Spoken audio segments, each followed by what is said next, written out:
In this session, we're going to be talking about focusing on the abilities, not the disabilities. Having a child with autism can be overwhelming and discouraging.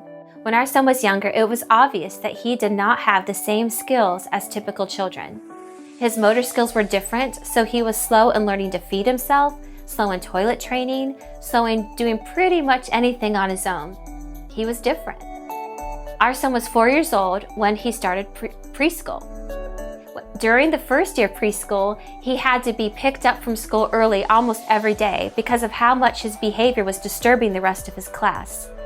Here is a list of his classroom behaviors that were documented during that first year of preschool. Ready?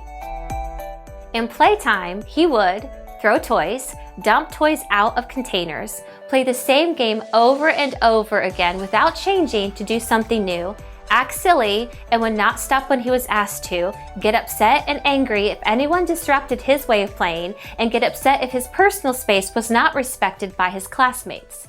Basically, his teacher said, when the class is told not to do something, Grayson will go and do it right away. In carpet time, when they'd all sit together as a class, he would push his head against his classmates, tap others with his hand constantly, and leave the carpet and spin, holding his leg in the air. What? How do you even do that?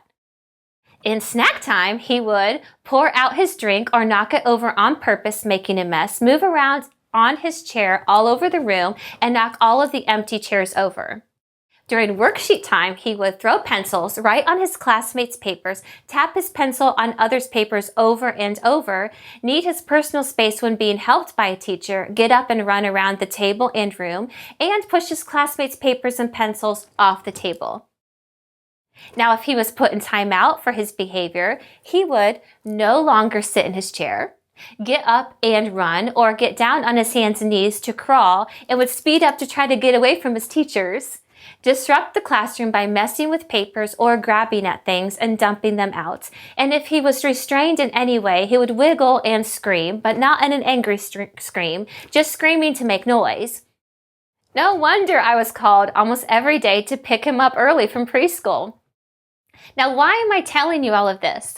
I want to tell you this because some of you are there right now with these behaviors and need to know that there are other mamas out there that understand. We have been there. What behaviors do you currently see in your child that you would see as a disability? Think about that. Now, let me clarify. I am the kind of mom that likes everything in order and everything in its place. I don't allow my children to disrespect me, and we set rules and expectations in our house. We reward when good choices are made, and we discipline when poor choices are made.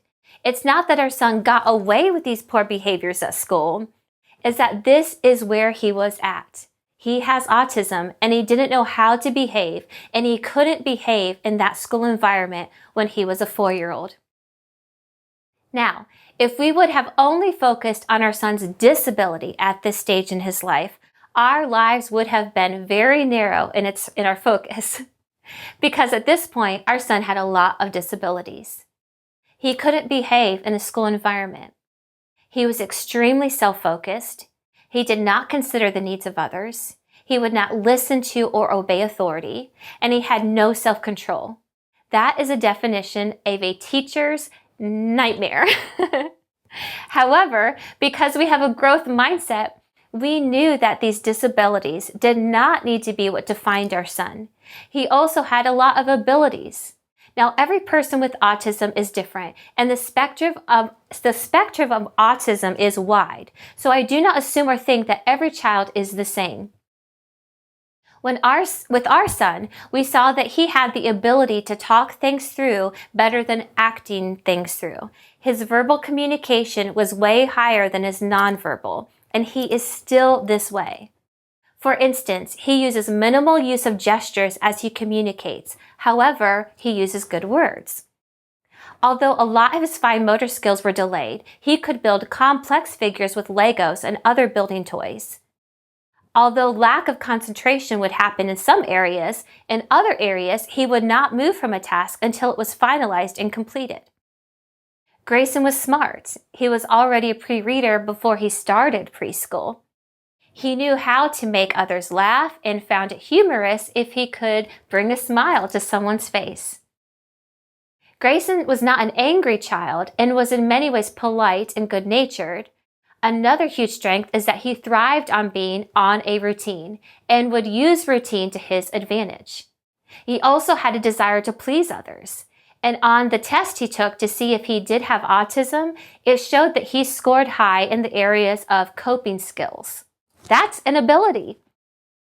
Now, we could have taken our son's report from his preschool teacher and think, well, we have a child that doesn't know how to behave, has no self-control, does not think of others, and has no respect for authority. What do you want us to do?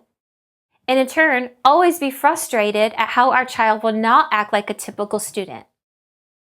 Or we could take our son's report from his preschool teacher and think, we have some issues here. How can we pair his abilities with the things that he is struggling with? Number one, he's good with words. When he's acting out, instead of telling him to stop, ask him the question, how can I help? And he can use words to communicate. Number two, instead of getting frustrated with how he could not play well with others, allow him to go into class early to play alone with the building toys, which he enjoyed and was good at, for a set amount of time. Then give clear expectation that when that set amount of time was over, he was to allow another child to play with him. This also worked well for his ability with routine. He knew what to expect in advance and could follow through on that set routine. Number three, our son was smart, so some things in preschool were reviewed to him and he was not challenged. Instead of having him bored and acting out, he was given a different activity that challenged him in a new way and engaged him in an excitement to learn. Number four, it was obvious by the way our son acted that he was frustrated and was not receiving the stimulation that he was needing. Instead of correcting the disability, opportunities to show the ability were created. Number five, he could cope with change. It's just that the change had to be clearly communicated and worked into his routine. Then as our son got older and his disabilities got better and better understood, it was easier for us to learn and to know how to use his abilities to offset those disabilities. If you focus only on the disabilities, you will always be frustrated and you'll only expect to see the disabilities come out. However, if you focus on the abilities, you will see the possibilities and create opportunities to use those abilities to work for your child and for your family and the other environments that your child is in. I have two questions for you as we end this lesson. The first one is this: what are your child's abilities? Now, they're going to have several, so make sure you write down a minimum of 3. And number 2, how can you use those abilities to help your child to move forward? Go ahead and stop the video and answer those questions now.